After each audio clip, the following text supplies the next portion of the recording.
बिस्मिल्लाहिर्रहमानिर्रहीम। मैं एक पाकिस्तानी मुजाहिद कमांडो जो भारतीय खुफिया एजेंसी रा की सफ़ों में घुसकर पाकिस्तान के खिलाफ भारतीय रा के नापाक अज़ाइम को कैसे नाकाम बनाता रहा। मेरी ये सच्ची दास्तान सुनने के लिए गाजी चैनल के साथ जुड़े रहें और मेरे इस चैनल को सब्सक्राइब करना ना भूलें और साथ लगे बेल आइकन को भी दबा दें ताकि मेरी हर नई आने वाली वीडियो आप तक बिला तखीर पहुँचती रहें।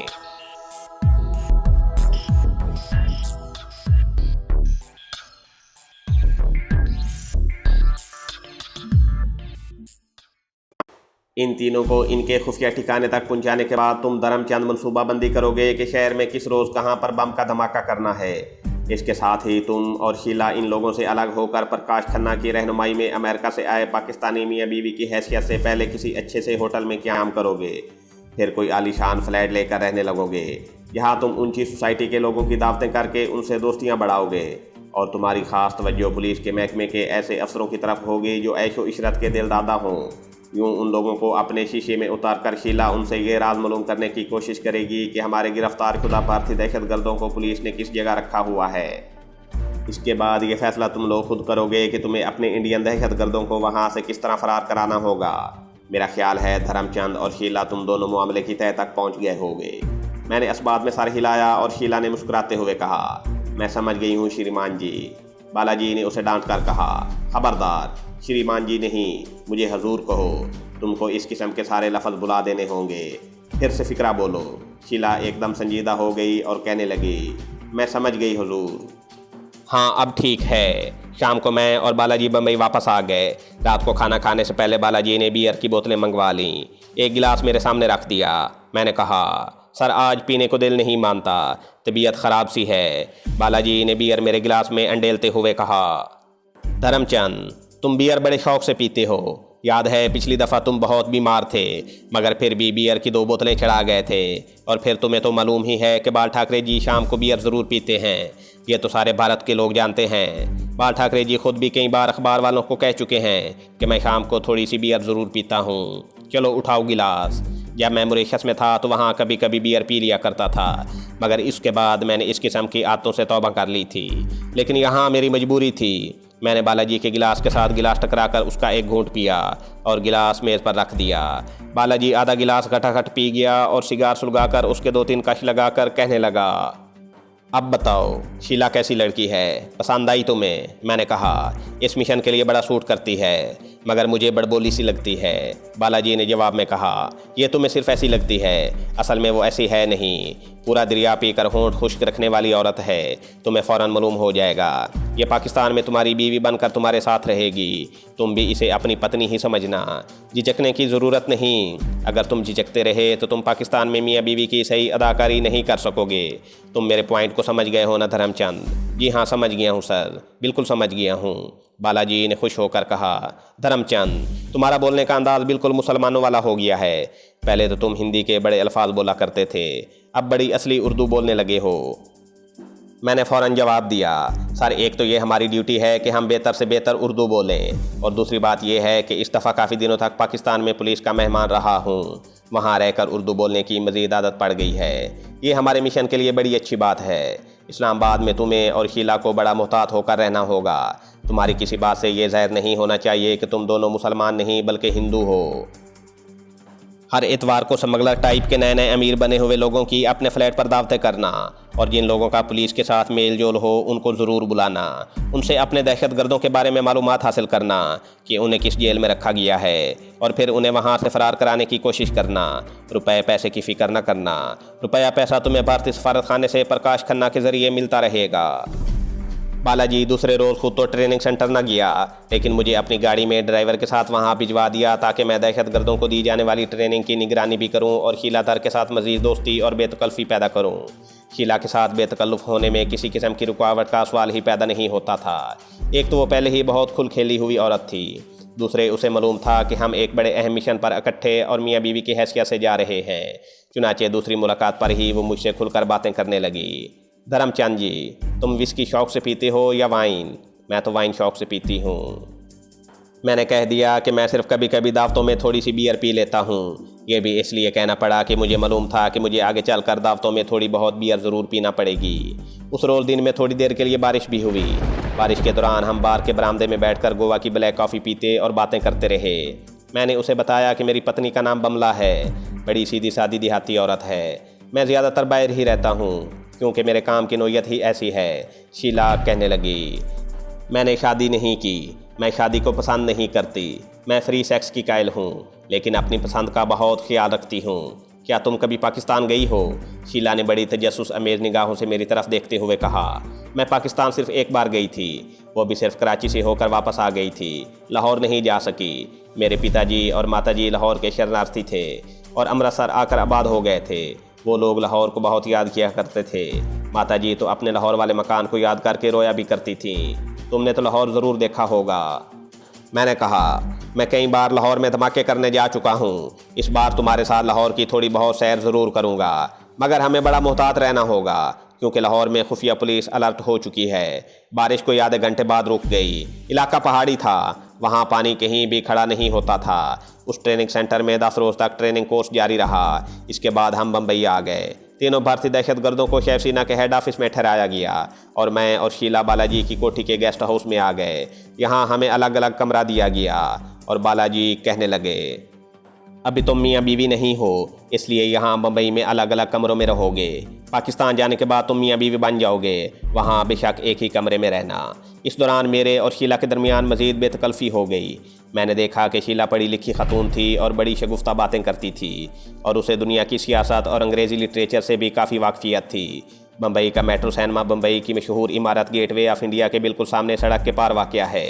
एक रोज़ मैं और शीला वहाँ दोपहर का शो देखने चले गए। कोई अंग्रेज़ी फ़िल्म थी। फिल्म के दौरान शीला ने मेरा हाथ अपने हाथ में ले लिया और उसे प्यार करती रही। मैंने अपना हाथ पीछे न खींचा। शीला ने बीवी की अदाकारी करनी शुरू कर दी थी। शायद वो उसकी रिहर्सल कर रही थी। ट्रेनिंग सेंटर से वापस आने के बाद हम 3 दिन मुंबई में रहे। इसके बाद एक रात खामोशी से हमारी पार्टी अलग अलग होकर बोरीबंदर स्टेशन से एक ट्रेन में सवार हुई और हमें राजस्थान के शहर जोधपुर पहुंचा दिया गया। जोधपुर में एक रात क़याम करने के बाद हम जैसलमेर आ गए। यहाँ से सहरा में ऊँटों पर सफ़र शुरू हो गया। मुझे याद नहीं कि हम कहाँ कहाँ से गुजरे, बस चारों तरफ रेतला मैदान या रेत के टीले ही थे। हमारा गाइड ऊँटनी पर बैठा आगे चल रहा था। सारा दिन हम सहरा में सफ़र करते रहे। दूसरी रात भी हम 1 बजे के बाद उठ खड़े हुए और सफ़र शुरू हो गया। एक मकाम पर हमें स्मगलरों की एक पार्टी के हवाले कर दिया गया, जिसने अपनी हिफाजत में हमें बॉर्डर क्रॉस करा के पाकिस्तान में दाखिल कर दिया। अभी तक इर्द गिर्द सहरा ही था। हमारा गाइड जो भारत के बॉर्डर तक हमारे साथ आया था वो वापस जा चुका था। पाकिस्तान में दाखिल होने के बाद एक हिंदू पुजारी हमारा गाइड बन गया। उसने हमें रात को एक मंदिर में ठहराया। यहाँ मैंने बालाजी की हिदायत के मुताबिक तीनों दहशतगर्दों के मुसलमानों वाले नाम रखे। अपना नाम जमान शाह रखा और शीला का नाम जमीला शाह रखा और तीनों को पाकिस्तानी करेंसी में कुछ रकम देकर कहा कि वो सुबह होने से पहले पहले अलग होकर वहाँ से निकल जाएं और अपने अपने तौर पर इस्लामाबाद के भारतीय सफारत खाने पहुँच जाएं। मैं तुम लोगों को भारतीय सफारत खाने में प्रकाश खन्ना के पास ही मिलूंगा। तीनों भारतीय दहशतगर्द दिन निकलने से पहले ही निकल गए। भारतीय सफारत खाने के सफारतकार प्रकाश खन्ना ने इन दहशतगर्दों के लिए लाहौर के इर्द गिर्द किसी खुफिया ठिकाने का बंदोबस्त करना था और उन्हें लाहौर और लाहौर के करीबी शहरों में बम्बों के धमाकों और दूसरी तकरीबी कार्रवाइयों के लिए असलहा वगैरह सप्लाई करना था। मेरा सबसे पहला काम और फ़र्ज़ ये था कि मैं इन लोगों को लाहौर या लाहौर के आसपास किसी भी जगह एक भी धमाका न करने दूं और कुछ वक्त गुजारने के बाद इन्हें ऐसे तरीके से पाकिस्तानी पुलिस के हाथों गिरफ्तार करा दूं कि पीछे बालाजी और बाल ठाकरे को कम अज़ कम मुझ पर बिल्कुल शक न पड़े। ये बड़ी दूरअंदेशी और होशियारी का काम था, लेकिन मुझे ये काम हर हालत में करना था। मैं इन भारतीय दहशतगर्दों को हरगिज़ इतनी इजाज़त नहीं दे सकता था कि मेरे होते हुए किसी पाकिस्तानी को बरस्ट मारकर या बम का धमाका करके हलाक कर सकें। इस सिलसिले में मुझे लाहौर पहुंचने के बाद सबसे पहले मलिक साहब और भट्ट साहब से रब्ता पैदा करना था। उसी रोज़ दोपहर ढलने के बाद मैं और शीला भी अपने मंदिर पुजारी गाइड के साथ खुदा जाने कहाँ कहाँ वीरान इलाकों से होते हुए आखिरकार सखर पहुँच गए। सखर ट्रेन पकड़ी और लाहौर आ गए। मैं लाहौर में भट्ट साहब और मलिक साहब से रब्ता पैदा करना चाहता था, मगर मुझे इस्लामाबाद भारतीय सफारतकार से मिलने की भी जल्दी थी। मुंबई में मेरे पास कोई ऐसी रेडियो ट्रांसमीटर की सहूलत नहीं थी कि मैं भट्ट साहब और मलिक साहब को बता सकता कि मैं एक हिंदू लड़की शीला के साथ पाकिस्तान आ रहा हूँ। मैंने सोचा कि इस्लामाबाद पहुंचकर पहले भारतीय ऑफिसर प्रकाश खन्ना से मिल लूँ, इसके बाद भट्ट साहब और मलिक साहब से टेलीफोन पर बात हो जाएगी। भारत के सफारतकार प्रकाश खन्ना को हम पांचों की तस्वीरें भी मिल गई थीं।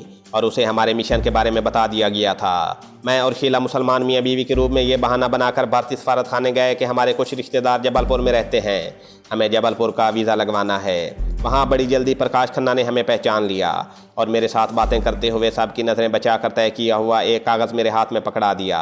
भारतीय सफारतकार प्रकाश खन्ना की तस्वीर भी हमें बम्बई में दिखा दी गई थी। मैंने और शीला ने उसे पहचान लिया था। उसने इशारा किया कि मैं अब वहाँ से चला जाऊँ। हम इस्लामाबाद के एक दरमियाने दर्जे के होटल में मियाँ बीवी की हैसियत से मिस्टर ज़मान शाह और मिसेस जमीला ज़मान के नाम से ठहरे हुए थे। हमें अमेरिका के शहर वाशिंगटन का एक एड्रेस दे दिया गया था। हमने होटल में अपना वही एड्रेस लिखवाया और होटल के मैनेजर को बताया कि हम वाशिंगटन में रहते हैं और एक अरसे बाद अपने वतन पाकिस्तान में आए हैं और अब इरादा इसी जगह कारोबार करके रहने का है। लाहौर में हमारे दूर के एक रिश्तेदार हैं, मगर हम इस्लामाबाद में रहकर अपना कोई कारोबार शुरू करने का इरादा रखते हैं। ये बातें वहाँ करनी बड़ी ज़रूरी थीं। अभी तक हमारे पास अमेरिकी पासपोर्ट वगैरह नहीं थे। होटल वालों को भी पासपोर्ट दिखाने की ज़रूरत नहीं थी। भारतीय सफारत खाने से हम वापस अपने होटल में आ गए। कमरे में आते ही मैंने दरवाज़ा बंद कर दिया और प्रकाश खन्ना का दिया हुआ रुका खोल कर पढ़ा। शीला ने भी उसे पढ़ा। प्रकाश खन्ना ने रात के 10 बजे मुझे रावलपिंडी रेलवे स्टेशन के प्लेटफार्म नंबर 5 पर बुलाया था। उसने लिखा था कि प्लेटफार्म नंबर 5 के आखिरी सिरे पर लोहे की एक टैंकी पड़ी होती है। मैं उस टैंकी के पीछे बेंच पर जाकर बैठ जाऊँगा। मैंने ऐसा ही किया। रात के 9:45 बजे मैं पिंडी के स्टेशन पर आकर प्लेटफार्म नंबर 5 पर टैंकी के पीछे बेंच पर बैठकर प्रकाश खन्ना का इंतज़ार करने लगा। वो थोड़ी देर बाद एक तरफ से नमूदार हुआ और मेरे करीब बैठ गया। उसने मुझे एक लिफाफा दिया और कहने लगा, इसमें तुम्हारा और शीलाधर का जेली अमेरिकी पासपोर्ट है, मगर ये बिल्कुल असली ही समझो। तुम दोनों अमेरिकी शहरियत रखते हो और अमेरिका में 20 बरस से मुकीम हो। पासपोर्ट पर तुम्हारा नाम ज़मान शाह लिखा है और शीला के पासपोर्ट पर जमीला शाह का नाम है। यहाँ तुम ज़मान शाह और शीला जमीला शाह के नाम से रहोगे। लिफाफे में 20,000 के करेंसी नोट भी हैं। तुम इस्लामाबाद शहर से बाहर किसी गैर मरूफ जगह पर फ्लैट किराए पर लोगे और वहाँ एक कमरे में इंपोर्ट एक्सपोर्ट का बोर्ड लगा दोगे। तुम जाहिर करोगे कि तुमने यहाँ पाकिस्तान के तौलिए और दीगर काटन की अशिया अमेरिका एक्सपोर्ट करने का कारोबार शुरू किया है। बाकी तुम्हें क्या करना है इस बारे में तुम्हें बालाजी ने समझा दिया होगा। मुझसे रब्ता करने की ज़रूरत पड़े तो मेरा एक खुफिया टेलीफोन नंबर है, वो मैं तुम्हें लिख देता हूँ। प्रकाश खन्ना ने मुझे अपना खुफिया टेलीफोन नंबर लिख कर दे दिया, जिसे मैंने संभाल कर रख लिया। इसके बाद वो चला गया। उसके जाने के 10-15 मिनट बाद मैं भी वापस इस्लामाबाद आ गया। होटल में आकर मैंने शीला को दोनों पासपोर्ट और 20,000 रुपये की रकम दिखाई और जो कुछ प्रकाश खन्ना ने मुझे समझाया था उसे भी समझा दिया। एक हफ्ते के अंदर अंदर मैंने शहर से दूर 3 कमरों की एक छोटी सी कोठी किराए पर ले ली। बाहर इंपोर्ट एक्सपोर्ट का बोर्ड भी लगा दिया और मुख्तसर सा दफ्तर भी बना लिया।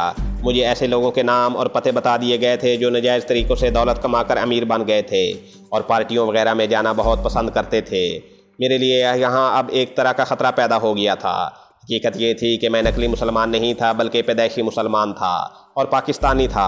अगरचे लाहौर के सिवा पाकिस्तान के किसी भी दूसरे शहर में मेरा जानने वाला कोई नहीं था, लेकिन लाहौर से अगर उस महल्ले का कोई आदमी इस्लामाबाद आकर मुझे देख ले तो जिस महल्ले में मेरी नवादरात की दुकान थी तो वो मुझे पहचान सकता था। हाँ, मेरी नाक की हड्डी अब ऊपरी हुई नहीं थी, फिर भी मेरी शक्ल वही थी जो धर्मचंद बनने से पहले थी। ये तो एक इत्तेफाक था कि मेरी शक्ल भारतीय दहशतगर्द धर्मचंद की शक्ल से हैरानकुन मुमासलत रखती थी। मुझे ये भी ख्याल था कि मैं लाहौर में अपनी नवादरात की दुकान पर एक आदमी को छोड़ गया था। अगर उसने मुझे यहाँ शानदार कोठी में रहते देख लिया तो मुझे फ़ौरन पहचान लेगा और ऐन मुमकिन था कि मेरा राज फाश हो जाए। सिर्फ इस बात की तसल्ली थी कि भारतीय सफारत खाने के पास जासूसी और खुफिया पुलिस का ऐसा इंतज़ाम नहीं था कि मेरे पीछे कोई हिंदू जासूस लग जाए और प्रकाश खन्ना को खबर कर दे कि ये धर्मचंद नकली आदमी है और असल में ये पाकिस्तानी ही है और इसका नाम हैदर अली है। इसके बावजूद मुझे लाहौर के किसी जानने वाले से इस्लामाबाद अचानक मुलाकात हो जाने का ख़तरा लगा हुआ था।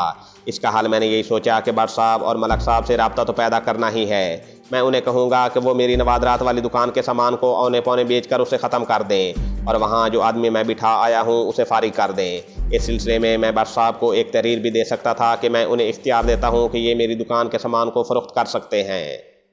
मुझे इस्लामाबाद में रहते हुए 10-15 दिन गुजर गए तो मैंने भारतीय सफारत खाने पर यह ज़ाहिर करने के लिए कि मैं उनके मंसूबे पर कामयाबी से अमल कर रहा हूँ, मैंने दौलती किस्म के चांदे अनपढ़ और गैर मरूफ मगर काफ़ी दौलतमंद लोगों की अपने घर पर दावतें करना शुरू कर दी। एक दिन मैंने प्रकाश खन्ना को खुफिया नंबर पर फ़ोन किया और उसे एक ख़ास जगह पर बुलाया। वो आ गया तो मैंने झूठ बोलते हुए उसे कहा, मुझे अपने सिंध में पकड़े जाने वाले दहशतगर्दों का थोड़ा सा सुराग मिला है। सत्य प्रकाश, गोविंदा और मोतीराम के बारे में अभी कुछ मालूम नहीं हो सका। प्रकाश खन्ना ने कहा, अपने सिंध में पकड़े जाने वाले अगरवादी पाकिस्तानी पुलिस ने कहाँ कैद में रखे हुए हैं? मैंने यूं ही कह दिया। कल रात की पार्टी में एक स्मगलर कह रहा था कि भारत के दहशतगर्द पंजाब में ही किसी जगह बंद हैं। अब मैं इस सिलसिले में मज़ीद मालूमात हासिल करने के लिए लाहौर जा रहा हूँ। मुझे 2-1 दिन लग जाएंगे। मुझे पूरी आशा है कि मैं अपने आदमियों का सुराग लगाने में कामयाब हो जाऊँगा। ओके, मैं 4 दिन बाद तुमसे फ़ोन पर रब्ता करूँगा। कोड अल्फाज में ही बात करूँगा। तुम्हें हमारा कोड तो मालूम ही है। बिल्कुल मालूम है। इसके बाद प्रकाश खन्ना चला गया। मैंने शीला को भी सारी बात बता दी कि मैं अपने आदमियों के बारे में मज़ीद मालूमात हासिल करने के लिए लाहौर जा रहा हूँ। शीला और जमीला ने कहा, आप मेरी फ़िक्र न करना, मैं पीछे सारा कारोबार संभाल सकती हूँ। और उसने मुझे आंख मारी। उस नीम तवाइफ हिंदू औरत में इतनी सलाहियत थी कि वो पीछे अकेली बड़े आराम से रह सकती थी और फिर मुझे उसकी इज़्ज़त वगैरह की भी फ़िक्र नहीं थी। अपनी इज़्ज़त व नामूस वगैरह तो वो भारत में ही लुटवा चुकी थी। मैंने टेलीफोन ऑफिस से खुफिया नंबर पर भट्ट साहब को टेलीफ़ोन किया। दूसरी तरफ से उनके मुलाजिम ने मेरा नाम पूछा। मैंने कहा, भट्ट साहब से कहो कि हैदर अली बात करना चाहता है। 10-15 सेकंड के बाद ही भट्ट साहब की पुरजोश आवाज़ सुनाई दी। हैदर अली, क्या तुम बोल रहे हो? मैंने कहा, जी हाँ सर, मैं ही बोल रहा हूँ। मैं 3 बजे की रेल कार से लाहौर आ रहा हूँ। रात 10 बजे आपके ऑफ़िस में आपसे मुलाकात करना चाहता हूँ। मैं ऑफ़िस में मौजूद हूँगा। और कोई बात? मैंने कहा, नो सर, और मैंने फ़ोन बंद कर दिया। 3 बजे वाली रेल कार का इंतखाब मैंने इसलिए किया था कि मैं जब लाहौर पहुँचूँ तो रात का अंधेरा हो गया हो। मैंने रेल कार की सीट रिज़र्व करवा ली हुई थी। पिंडी से उसमें सवार हुआ और रात को 9-9:30 बजे लाहौर पहुँच गया। स्टेशन से टैक्सी पकड़ी और भट्ट साहब के दफ्तर से एक चौक पहले टैक्सी छोड़ दी और अंधेरे में पुराने दरख्तों से घिरे हुए कच्चे रास्ते से गुजरता हुआ भट्ट साहब के दफ्तर पहुँच गया। वो बेचैनी से मेरा इंतज़ार कर रहे थे। मलिक साहब भी वहाँ पर मौजूद थे। दोनों मुझे गले लग कर मिले। मलिक साहब ने कहा, तुम्हारी दोनों इतलात बड़ी बरवक्त और सही थीं। हमने शादरा वाले क्वार्टरों में छापा मारकर सत्य प्रकाश वगैरह 3 भारतीय दहशतगर्दों को गिरफ्तार कर लिया था और तुम्हारी दूसरी इतला पर सिंध और पंजाब के दरमियानी जंगल को घेरे में लेकर वहाँ छुपे हुए 3 भारतीय दहशतगर्दों को भी हिरासत में ले लिया था। तुमने इन लोगों को गिरफ्तार करवा कर कई बेगुनाह पाकिस्तानियों को इन लोगों के धमाकों में हलाक होने से बचा लिया है। मैंने उनसे असली धर्मचंद के बारे में पूछा तो मलिक साहब बोले, उसकी तुम फिक्र ना करो, वो पूरी तरह से सेहतयाब हो गया है, मगर हमने उसे एक ऐसी खुफिया जगह पर बंद किया हुआ है कि जहाँ से वो क़यामत तक बाहर नहीं निकल सकता। इसके बाद मैंने भट्ट साहब और मलिक साहब को अपनी सारी कहानी सुना दी और अब मैं और शीला जिस मिशन को लेकर पाकिस्तान आए थे वो भी बयान कर दिया। भट्ट साहब ने फिर कहा, तुम्हारे साथ जो 3 भारतीय दहशतगर्द आए हैं वो इस वक्त कहाँ हैं? मैंने कहा, वो इस्लामाबाद के करीब ही एक वीरान जगह पर मौजूद हैं। उनकी आप लोग इसलिए भी फिक्र ना करें कि वो मेरी इजाज़त से ही किसी जगह बम का धमाका या फायरिंग करेंगे। उन्हें असलहा भारतीय सफारत खाने का एक आदमी प्रकाश खन्ना सप्लाई करेगा, लेकिन मैं उनके लाहौर रवाना होने से पहले उनका टारगेट आपको बता दूंगा और उनकी तस्वीरें भी आपको भिजवा दूंगा ताकि आप उन्हें पहचान सकें। लेकिन मैं नहीं चाहता कि आप इतनी जल्दी उनको गिरफ्तार कर लें। इस तरह शिवसेना के सदर बालाजी और बाल ठाकरे को मुझ पर शक पड़ सकता है कि शायद मैं पाकिस्तानी पुलिस के साथ मिल गया हूँ। ये बात उनके गुमान में भी नहीं आ सकती कि मैं असली धर्मचंद नहीं हूँ, लेकिन उन्हें ये ज़रूर शुबा पड़ सकता है कि मैं पैसों के लालच में आकर पाकिस्तानी पुलिस के साथ मिल गया हूँ और अपने आदमियों को पकड़वा रहा हूँ। मलिक साहब कहने लगे, लेकिन उन दहशतगर्दों के धमाकों और फायरिंग से तो मासूम लोग हलाक हो जाएंगे। मैंने कहा, इसका इंतज़ाम भी मैंने सोच लिया है। पहली बार जहाँ इन लोगों ने लाहौर में वारदात करनी होगी मैं आपको बता दूंगा। आप पहले ही किसी तरीके से लोगों को वहाँ ना आने दें। मैं चाहता हूँ कि धमाका ज़रूर हो मगर कोई जानी नुकसान ना हो, ताकि भारतीय सफारत खाने को मुझ पर शक पड़ने का अंदेशा ना रहे। दूसरी बार मैं उन्हें गिरफ्तार करवा दूँगा। इसके अलावा मैंने भट्ट साहब और मलिक साहब को ये भी बताया कि भारत के मशहूर शहर मुंबई में एक जगह इन दहशतगर्दों को पूरी ट्रेनिंग दी जाती है। मैं शिवसेना के बम्बई शाह के सदर बालाजी से भी मिल चुका हूँ। बाल ठाकरे से अभी मेरी मुलाकात नहीं हुई। वहाँ रहकर मेरी यही कोशिश बल्कि मिशन होगा कि मैं उनके तरबीती सेंटरों को उड़ा दूँ और जो लोग ट्रेनिंग हासिल करके पाकिस्तान में तबाही फैलाने के लिए तैयार किए जाते हैं उनको भारत में ही ख़त्म करता रहूँ। इसका नतीजा ये निकलेगा कि शिवसेना को अपनी पड़ जाएगी और पाकिस्तान में उनके तखरीबकारी के मंसूबे धरे के धरे रह जाएंगे, क्योंकि वो किसी अनाड़ी आदमी को दहशतगर्दी के लिए पाकिस्तान में नहीं भेज सकते। इसके लिए ज़बरदस्त ट्रेनिंग ज़रूरी है और ट्रेनिंग सेंटरों पर ही धमाके होने लगेंगे और तरबियत याफ्ता भारतीय दहशतगर्द भारत में ही हलाक होना शुरू हो जाएंगे। तो इस ख्याल से पाकिस्तान महफूज हो जाएगा। भट्ट साहब कहने लगे, ये पाकिस्तान की बहुत बड़ी खिदमत होगी। मैंने उन्हें कहा, मैं आपको टेलीफोन पर खुफिया अल्फाज में इतला दूंगा कि भारतीय दहशतगर्द पहला बम धमाका किस जगह करने वाले हैं। आप सिर्फ इतना करें कि बम धमाके से पहले वहाँ कोई शहरी इर्द गिर्द मौजूद ना हो। मलिक साहब ने कहा, इसका हम इंतज़ाम कर लेंगे। अगर ये धमाका तुम्हारी मनसूबाबंदी के मुताबिक बहुत ज़रूरी है तो हम इसके लिए पहले से तैयारी कर लेंगे। मैंने जवाब दिया, मेरी मनसूबाबंदी बड़ी अहम है। मैं दहशतगर्दी की असल जड़ को काट देना चाहता हूँ। जहाँ से ये दहशतगर्द ट्रेनिंग लेकर आते हैं उस जगह को उड़ा देना चाहता हूँ और भारतीय दहशतगर्दों को पाकिस्तान की सरहद पार करने से पहले ही जहन्नम रसीद करना चाहता हूँ। ऐसा ही होगा। तुम्हें भी होशियार होकर रहना होगा।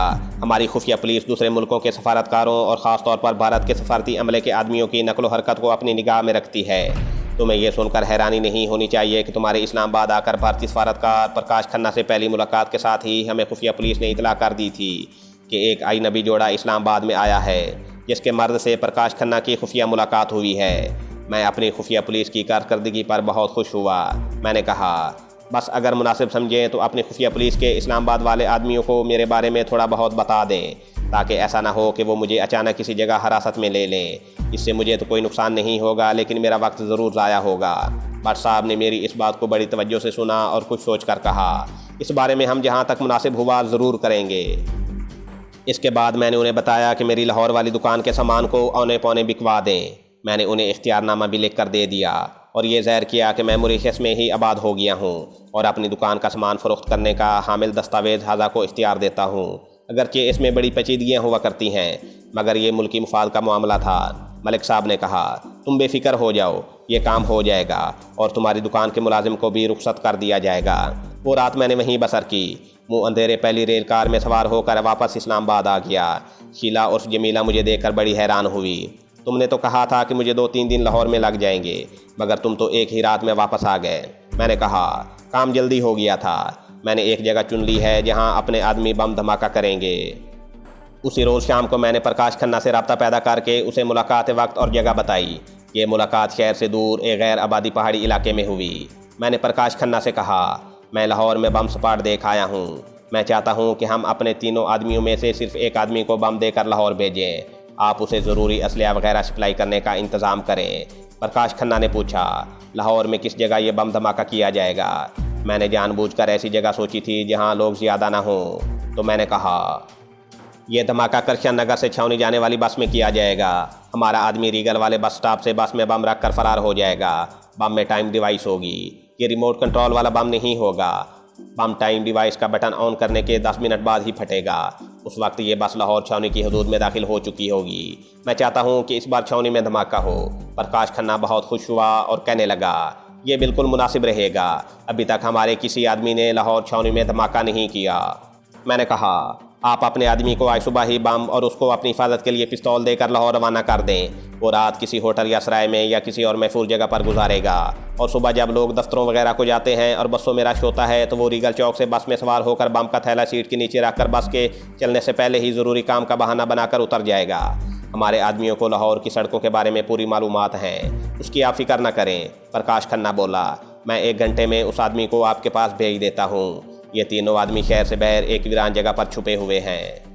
मैंने कहा, इसकी ज़रूरत नहीं है। मैं उन तीनों को अच्छी तरह जानता हूँ और मैंने अपनी निगरानी में ही उन्हें मुंबई के ट्रेनिंग सेंटर में ट्रेनिंग दिलवाई है। बस आप उसे सुबह पिंडी से लाहौर रवाना कर दें और ये धमाका कल करशन नगर से छावनी की तरफ जाने वाली पहली बस में ही किया जाएगा।